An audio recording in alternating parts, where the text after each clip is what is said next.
you didn't have any need to talk to them. You said you had a good social life. You eventually moved into the fraternity. Yes. And were still able to focus and keep your grades up. Sure. What was the social life? Mostly just fraternity parties and things? Yeah, we had a lot of parties, quite a few, and of course the football games were a big focal point on Saturdays. And now at that time you would be required to go wear rat hats. only as a freshman. A freshman, yeah. And most everybody went to the football games. Oh, sure. As a freshman, I had the rat hat, and had to sit in the special section, and it was, I thought it was really quite a lot of fun. Tech started out with a good year my freshman year. Won the first 7 games, but then lost the last 3, I believe. But still, that's right. More wins than losses. Who was the coach then? Bobby Dodd. Bobby Dodd was that was the end of this. He was the coach for the first 2 years that I was at Tech. And they had a great season in the second year I was there. They ended up going to the Orange Bowl. I believe it was the second. It was second or third. Bobby Dodd's last year, they went 9-1. They were 9-0. They lost to Georgia. They went to the Orange Bowl and played Florida and lost to the Gators. So you can remember every bit of that to see what an important part of your life that was. What else was going on? Did you go into Atlanta at all? Was Atlanta a very good city in the 60s? Sure. What was happening? I don't remember going downtown too much, but they were, I think around the time, there were a few places down there we used to go to. Movies big then? I mean, the Fox? I never went much when I was in college. Sometimes on dates and stuff, but not that often. Did we have the big dances in those days, the interfraternity council dances, or that didn't affect Well, we had either? Fraternity parties all the Mostly. time. There were a lot I want to know about these parties. There were a lot of good groups. There were the Hot Nuts. I don't know. They were guys that had obscene lyrics and all that back in the '60s, and a lot of times 3 or 4 fraternities would get together and we'd hire them out. We'd go to an airstrip somewhere and have them out there and have a big party. Just ready as heck, huh? Yeah, we had a good time. Now the 60s were, there was a lot of foolishness going on in some of the campuses. I don't hear much about that. No, there wasn't much at Tech. I know that I had a lot of friends that went to University of Florida, and I think that, of course, that was a lot of early drug use and other things at a lot of campuses, but it never was really at Georgia Tech too much. I think it was just starting to creep in about the time I graduated in '69. The theory always was the guys had too much to do, the students, period, had too much to do at Tech to mess around. You couldn't afford to get behind because it took too much effort just to stay up to date, didn't it? Yeah, well, I don't know what happened at Tech in the '70s. I'm sure that a lot of things happened there that were different than in the '60s. Not as much as in other schools. Yeah, not as much as other schools, but... By the time you were there in the '60s, we had already integrated women for 10 years. We integrated minorities in '61, but they still were not much of a presence in your time. You probably saw very few women and very few black. Am I right? Yeah, I think when I started at Tech, there were only about 50 or 60 women. At the most, at the most there might have been, if there were that many. Interesting, a lot of them would have been in electrical engineering, though, because that was one of a few, not too many. Really not too many. Well, there weren't too many in the '60s. But no, I don't remember too many electrical engineering women. But there were quite a few students from China, from India, even back then. So we had in electrical engineering, we had a number of Chinese and Indian students. Certainly that's the case today. The international students flock to that. But that was starting that early. Yes. And smartest kid in our class was Chinese. We'd have tests in Dr. Ray's class where he'd give a 20-point quiz every week. And it was all graded on a curve, but the average score on these tests was about 7 or 8 out of 20. And this Chinese kid would get 20 out of 20 every week. And everybody wanted to kill him, probably for screwing it up. Made it a little harder on everybody else. I'm told that when you do really well in high school and then come to Tech, you feel pretty confident about yourself until you see, look, somebody told me I looked around and all I saw were geniuses. Well, I don't know. I don't recall that many geniuses. There were a few, but there were, I think everybody was pretty smart or they wouldn't be there. Yeah, it can be a humbling experience, though.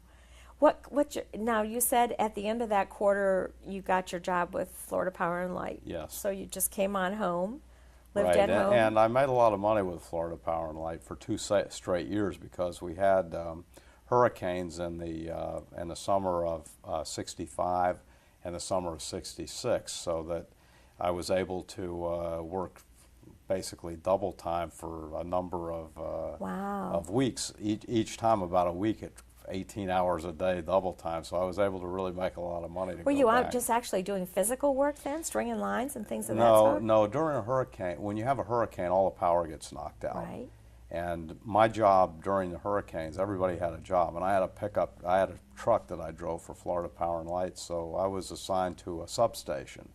And in that area, I would ride the lines and try to determine whether a line was safe to re-energize or not. In other words, whether lines were down, whether there were tree limbs that had to be cleared, whether a transformer, or whether a lightning arrestor was cracked or something like that. So it was an inspection type of thing and reporting yeah. back, yeah. I remember one time I was trying to, and also I would fuse some of the transformers because all the fuses in the transformers were broken. So I had this thing called an extendo stick, and I could stand on the roof of the truck and extend this stick up with a fuse on the end.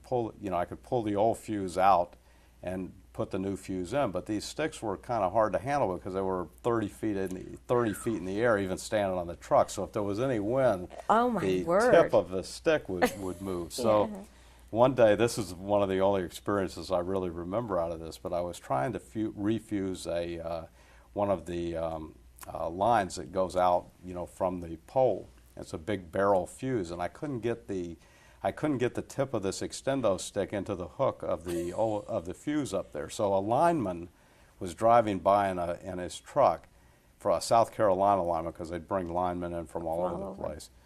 And so he said, "I'll take care of that for you." So he climbs up the pole, and he has his small stick, and he's ready to put the fuse in, and he looks at me. He's got his hard hat on. He looks down at me. He said, "You sure this line is cleared?" I said, "Yeah, it's clear." He jabs it up and it goes bang. Oh, it wasn't. The guy came down that pole. I thought he was going to kill me. He just gave me a dirty look. He may have been grateful to be alive and move on. No, there wasn't that type of danger, but I can tell you he was aggravated. Yeah. And that's really the clearest memory you have from that time. It was just all routine for you doing that kind of thing, huh? Right. I had some interesting jobs at Florida Power and Light. How were you getting back and forth? Were you flying? Or I drove. I after the first quarter at Tech, they didn't allow cars for freshmen and sophomores, but I was in a fraternity, so we could park at the fraternity house. So after the first quarter, I had your own car then. Yeah. So you were used to making the rundown. Right. That's a long haul. You said it wasn't far from home, but it is a far piece if you got to get in a car. It was about 700 miles driving, and the interstate wasn't built all the way through, so you'd have to get off of I-75 in southern Georgia, and go the last 150 miles on a 2-lane road. Oh boy! Until you got to Atlanta. When you look back at those times, it's amazing how much has changed. Just in relatively few years. How much has life changed? Now everything's just so much faster. We can't even think of driving. Oh, when I started at Georgia Tech, the downtown Atlanta area was just a bunch of, 5-story brick buildings. They were just starting to build the new buildings down there, like the Hyatt Regency was one of the first ones, and the Gaslight Tower, and some of those buildings. So we saw a lot of construction in the downtown area from '64 to '69 when I was there. Actually, that was the beginning of the city proper, when everything's starting to go up. Mr. Portman was making his presence known down there and just started developing. They had a cylindrical building that was being built around North Avenue. It was a bank building. Yeah. And they got it to a certain stage of construction, and no one could figure out how to finish it. It just sat there in this like one a big silo, stage for years until they figured out how to complete it. It was so well built that when they tried to tear it down, it defied demolition. I mean, they had a really bad time with that. I remember they took that down probably in '89 or '90, and they had a terrible time with it because they had built it so well. On the campus itself, we already were starting to expand somewhat, but it was still a relatively small campus compared to what it is today. Sure, Lester Maddox had his restaurant that was in Over the Pickwick, you know, that yeah. was the Pickwick. It was in what's now it's probably the middle of the campus today, but Pretty much, yeah, a little bit to the west, but yeah, pretty much. Well, and Hemp Hill Yeah. it was on Hemp Hill, which got sucked right up into Right. the campus. And we used to go there once in a while for dinner, and Lester would come out, you know, this is before he got elected mayor, and he would come out and, you know, talk to everybody, and he'd have his axe handles in the front that he would sell, and, you know, it's pretty A interesting. colorful character is Yeah. the way he was remembered when he passed. Yeah, very colorful on the Tech campus. Atlanta was going through a bad time during those years that you were there, in that there was a lot of civil unrest. Ivan Allen was trying to keep everything under control, but there was a lot of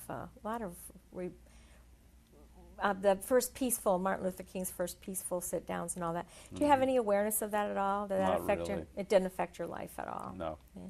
You didn't think of it as a particularly dangerous place to live, and No, everything was I under don't. control? My last 2 years, I lived in an old house just off of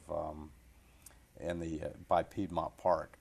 You know, right Okay, between all right, yeah. I think between Piedmont and Juniper Avenues on 14th, not 14th, 11th Street. 11th Street. I Yeah. can just picture that right there. The old house is probably still sitting there. Probably is. It's just I worth know. a whole lot more now than it was then. Yeah, I think I paid $69 a month. A month to or rent something. it, yeah. Overall, when you look back at those 5 years, because of the co-op, it takes the 5 years. Was it a happy time for you? Oh yeah, it was great. It was a good time for you, so you knew you were in the right place. Yes. Never a regret. Never. And did you end up spending all of your co-op time with Florida Power and Light? The very last quarter, I worked at Georgia Power. Oh, so you stayed local? Yeah, the I last stayed local quarter. because I was getting ready to go the 5 straight quarters at the end, and decided to just stay up there. I checked to see if anything would be open at Georgia Power, and it was. So. Oh, that turned out to be good for you, too. All in all, you're a fan of the co-op program. Absolutely. Don't you wonder sometimes why everybody doesn't do that? Well, I think that it's more than just the money, though. It's a great way to go, but it was a great way to go on the quarterly system. Without the quarterly system, I don't know how good a program It's harder it on the is. employer than the employee on the semester system. I mean, the kids like it fine, but the employers sometimes don't like it as well because they only get them for two times in the cycle or something. I don't know, but it's changed a lot in the last couple years, but it's still a pretty strong program. But the experience that you got is worth its weight Well, in the gold. best experience I got was knowing that I didn't want to work for the power See, company there when I you go. graduated. It's